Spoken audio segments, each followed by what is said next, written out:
दोस्तों, कहानी तब शुरू होती है जब दो लड़कियां केटी और सोलेन, जो कि एग्रीकल्चर स्टूडेंट थी, वो कॉलेज में एडमिशन लेने के लिए न्यूयॉर्क जाने वाली थी। पर उससे पहले ये लोग ऑर्गेनिक फार्म में कुछ दिन काम करने के लिए जाते हैं और इन्हें छोड़ने के लिए केटी के अंकल जेसन जाते हैं, जो कि एक डिटेक्टिव थे। वह इन्हें एक बस स्टॉप में छोड़ देते हैं और बोलते हैं कि कोई भी प्रॉब्लम होने पर तुम मुझे कॉल या मैसेज करना और मैसेज में कोड के रूप में हैशटैग का उपयोग जरूर करना। केटी बोलती है कि मैं एप्पल हैशटैग का उपयोग करूंगी। जेसन उसे बोलता है कि एक हैशटैग का उपयोग बार बार मत करना। बस आने में लेट थी तो जेसन वहां से चला जाता है। वहीं पर एक रेस्टोरेंट होता है तो ये लोग वहां पर चले जाते हैं, जहां इनकी मुलाकात दो लड़कों से होती है, जेड और लुकस, जो कि इनसे इनका नाम पूछते हैं। सोलेन इन्हें अपना गलत नाम बता देती है और उन्हें यह भी बता देती है कि वे लोग खेत देखने जा रहे हैं और वे लोग एक एग्रीकल्चर स्टूडेंट है।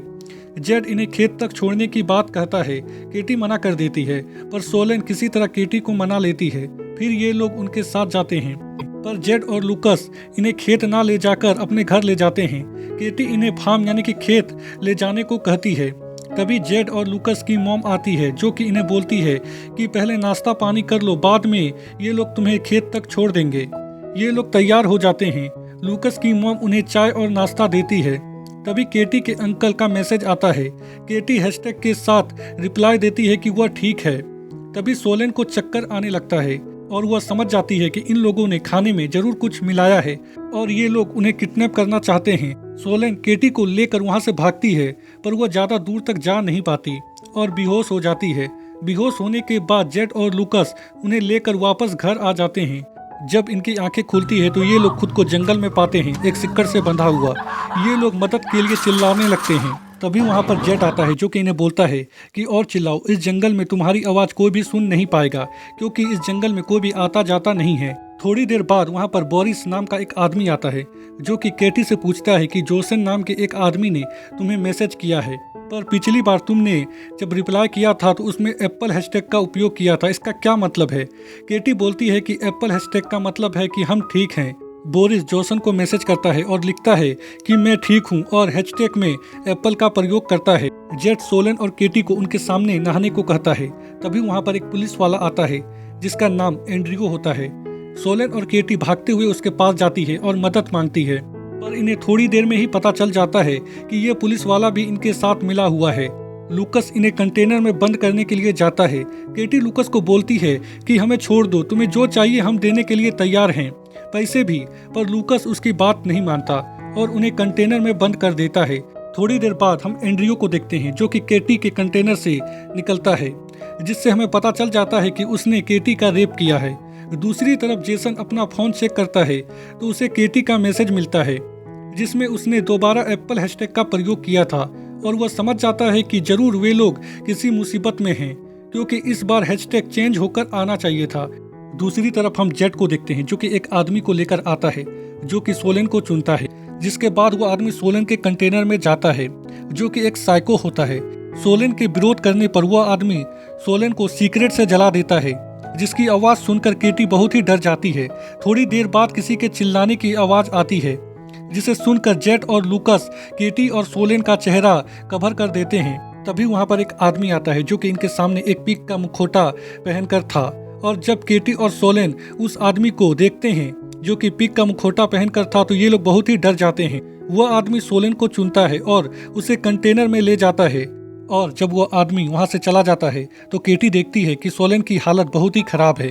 उधर जेसन पुलिस स्टेशन जाता है रिपोर्ट लिखवाने के लिए, जहां उसे वही ऑफिसर मिलता है जिसने केटी के साथ गलत किया था।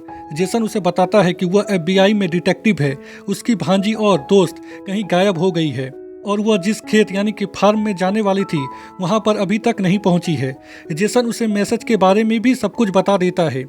एंड्रियो जेसन को दिलासा देकर घर भेज देता है और इस बारे में बोरिस को सब कुछ बता देता है।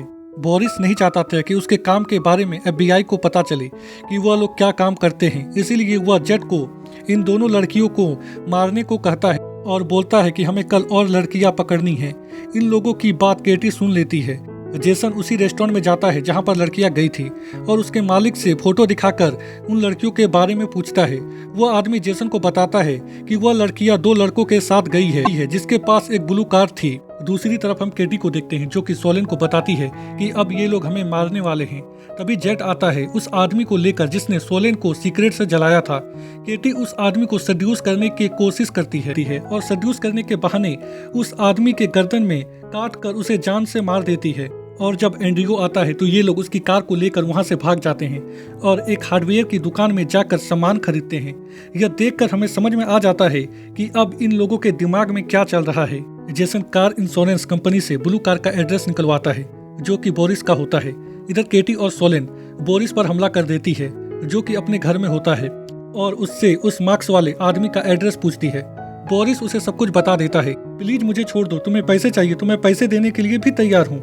केटी बोलती है कि हमने भी यही कहा था। इसके बाद केटी और सोलेन बोरिस को बहुत ही दर्दनाक मौत देती है।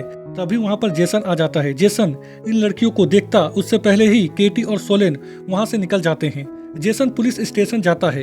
एंड्रियो बोलता है कि हम उनके बारे में कुछ पता नहीं लगा पाए हैं। जेसन केटी के मोबाइल में कॉल करता है। मोबाइल एंड्रियो के पास था। जेसन कुछ करता उससे पहले ही एंड्रियो उस पर बंदूक तान देता है। दूसरी तरफ केटी और सोलेन उस नकाबपोश आदमी के पास जाते हैं जो कि चर्च का पादरी होता है। वो सोलेन को पहचान जाता है और कहता है कि तुम मुझे मारने आई हो, भगवान मेरे साथ है और तुम मेरा कुछ भी नहीं बिगाड़ सकती। तभी केटी पीछे से पादरी पर हमला कर देती है जिसके कारण पादरी बेहोश हो जाता है और उसे कार से बांध कर पूरे शहर में घुमाती है और एक दुकान से पेट्रोल खरीद कर उसे जिंदा जला देती है। एंड्रियो ने जेसन को अपने घर में बांध कर रखा था और वह 2 लड़कियों को भी लेकर आता है। तभी वहां पर केटी और सोलेन आते हैं जो कि एंड्रियो पर पीछे से हमला कर देते हैं और उसे मारकर बेहोश कर देते हैं। और जब एंड्रियो को होश आता है तो वह खुद को कुर्सी से बंधा हुआ पाता है और उसके सामने केटी और सोलेन होते हैं। एंड्रियो उन्हें पैसे देने की बात कहता है और बोलता है कि प्लीज मुझे छोड़ दो, मेरे पास बहुत ही पैसे हैं। पर केटी और सोलेन उसकी बात नहीं मानती और कहती है कि इस बंदूक में 1 बुलेट है, हम 5 बार फायर करेंगे, अगर तुम जिंदा बच गए तो हम तुम्हें जिंदा छोड़ देंगे। फिर ये लोग बारी बारी से फायर करते हैं पर एंड्रियो बार बार बच जाता है। पर केटी उसे जिंदा नहीं छोड़ती और उस पर गोली चलाकर उसे मार देती है। इसके बाद दोनों लड़कियां जेसन को आजाद करती है और बोलती है कि उन दोनों लड़कियों ने एंड्रियो को मार दिया और आपको आजाद करने को कहा है। जेसन समझ जाता है कि वह केटी और सोलेन ही थी। फिर हम लूकस की मॉम को देखते हैं जो कि पानी पीते ही बेहोश हो जाती है क्योंकि केटी और सोलेन ने उसके पानी में बेहोश होने वाली दवा मिला दी थी। केटी और सोलेन उसके सामने उसके बेटे जेट के सिर पर बार बार हमला करके उसे जान से मार देती है। इसके बाद ये लोग जेट के मॉम को लूकस के पास ले जाती है। लूकस इन लोगों के साथ अच्छा था, बाकियों के अपेक्षा उसने इनके साथ कुछ भी बुरा नहीं किया था। लूकस इन लोगों से माफी मांगता है और उसे जिंदा छोड़ने को कहता है। केटी लूकस को एक डंडा देती है और कहती है कि तुम अपनी मॉम को मार दो, हम तुम्हें छोड़ देंगे। पर लूकस अपनी मॉम को मार नहीं पाता तो सोलेन लूकस को गोली मार देती है और अपने बंदूक से अपने फिंगरप्रिंट को मिटा देती है ताकि पुलिस को ऐसा लगे कि ये लोग आपस में लड़कर मर गए। फिर ये दोनों मिलकर लूकस की मॉम को लकड़ी काटने वाली मशीन से जिंदा काटकर बहुत ही दर्दनाक मौत देती है। फिर हम जेसन को देखते हैं जो कि अपने बहन के घर जाता है तो हम देखते हैं कि केटी और सोलेन न्यूयॉर्क जाने के लिए निकल रही है। उसकी मॉम को उन दोनों की चिंता होती है पर जेसन कहता है कि वे अपना ध्यान रख सकते हैं। और इसी के साथ यह मूवी यहीं पर खत्म हो जाती है।